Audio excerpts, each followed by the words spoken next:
Good Thursday evening, everybody. Hope everybody's had a great day hopping on here for this week's video.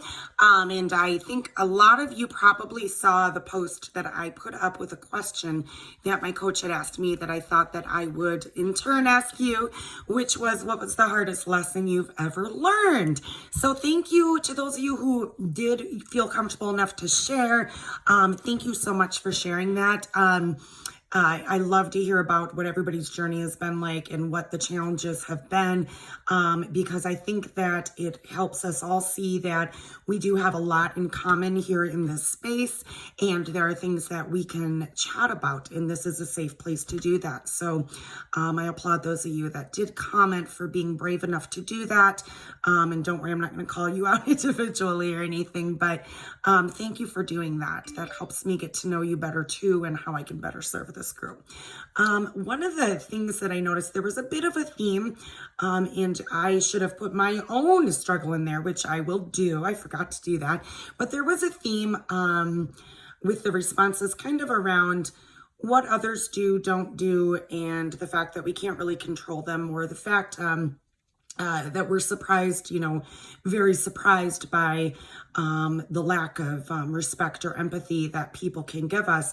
And I think that why that is so difficult for people like us who really focus a lot on being good people, serving other people, being open to understanding other people, and are very much not judgmental people. I think why that is so difficult to go through for people like us is because we are very caring, we are very loving, and the fact that we're very caring and loving people makes us, in the space where we really do expect others are going to meet us at the same place. Okay. So what I mean by meeting us at the same place is to meet us at that same level of love and caring that we have for them. And unfortunately, that is just often not the case. And we find that we have lots of people in our lives who do meet us in that same level of love. Okay. But we have a lot that don't. Right. And these can be really important people to us too. And that's when it really hurts. And when these people cannot or choose not to meet us in this space at the same level, we tend to take that very personally because they don't love the way we love. Right. Or we simply feel let down. Okay. We either take it real personally or we feel let down, or both. And what I have found, there seems to be this, what kind of gets us through, which the people who commented did kind of allude to, was this idea of acceptance. Okay. Acceptance is a very strong word. And I believe that when we accept the situations and the people for who they are, then we can begin healing from whatever it is that they did or didn't do. I believe there's about 3 levels of acceptance. Okay. The first being situational acceptance, that accepting situations for what they are. And these can be things that feel like a letdown, but they're really something that in a week we're going to kind of be over it. Right. Or maybe not even a week, maybe a day, or maybe we'll be like, oh, remember that time that sucked. But really, this is not going to redefine the way that we're living our lives, or really teach us much of a lesson. Things like this would be maybe like a flight that was canceled for a trip we wanted to go on, an alarm clock that did not go off, so perhaps we maybe missed our morning workout, or we got to work late. Okay, all these things are like a big deal and they shake us up in the moment. A friend canceling plans with us that we were looking forward to.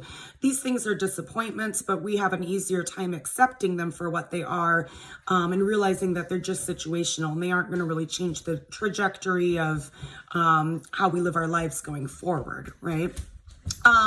The second level that I think is a little bit more difficult to accept is when we're forced to accept bigger disappointments in life. So these things would be like maybe you launched a business that you thought was really going to take off, but it hasn't yet. Okay. Maybe there's someone that you have a romantic interest in, and you finally get the courage to talk to them and tell them, but they don't feel the same way about you. Or maybe there's a promotion. Sorry, my dog is so loud. Sorry, you guys. He's so hyper. Anyway, I regress. Maybe there's a promotion at work that you really thought you were going to get, but you didn't get it. These things are a more difficult level of acceptance to get. But again, they aren't going to completely change the trajectory of our lives or like who we are. Okay, we might just do something different. Like we might work harder at our business. We might, work harder to get that promotion or find different avenues or things that we can do to level up at work. And with the love interest, we might just say, all right, well, cross that one off my list and kind of wait around and see what happens, right? It's not going to really change the trajectory of our lives. The hardest things to accept in life, when we're challenged are things when we're challenged to our core. All right. These things aren't situational. These things are life changing when they occur. I'm thinking of things like major financial stress, a death, a natural disaster, maybe like a fire or tornado or something, having to go off in the service and your family and how that impacts you, those of you who serve, the loss of a job and the financial stress that can put us in, getting a new job, moving to a new city or a new state, even going through abuse or getting a divorce. These things, when we are forced to accept these things in our lives, these are a hell of a lot more difficult to accept because we're in this space of constantly having to reaffirm the acceptance. So we might be feeling like, okay, I've accepted the fact that I'm just going to use my own example because it's easier for me to walk you through this type of exercise if I can relate personally to it. So divorce, okay? So I got separated 5 years ago. Divorce was final 3 years ago. I still can find myself in that space where I can't believe it even happened. So I'm having to go back and kind of re-accept what my reality is.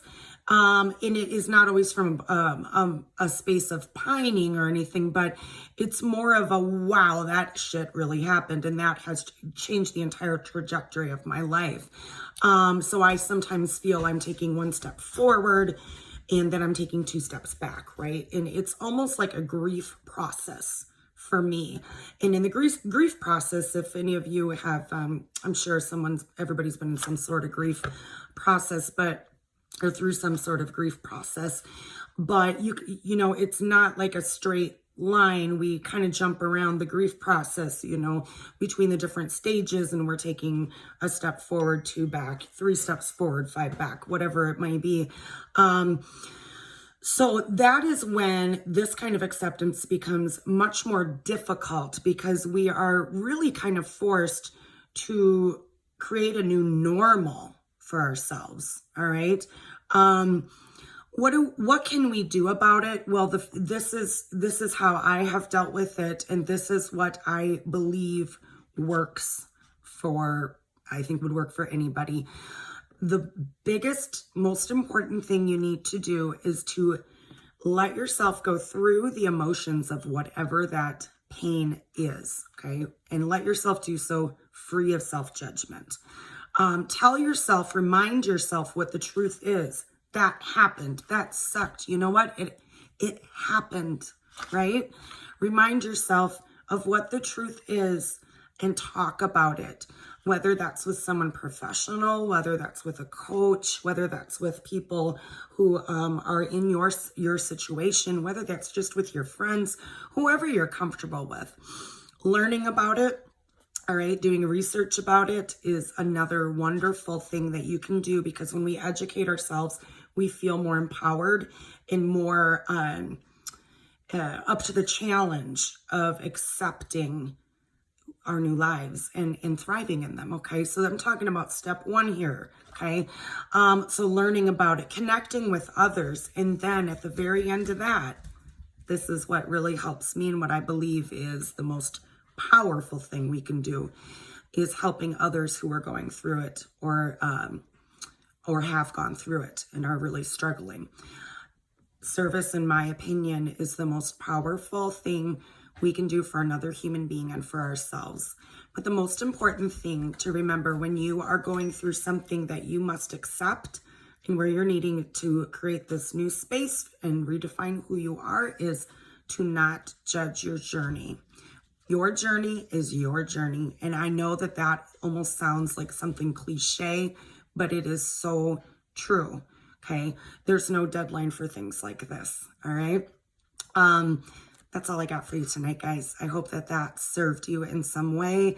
I really appreciate all of that feedback on the post, and I'll try to create more opportunities for engagement in here as well. All right. Have a fantastic rest of your Thursday, everyone. Take care.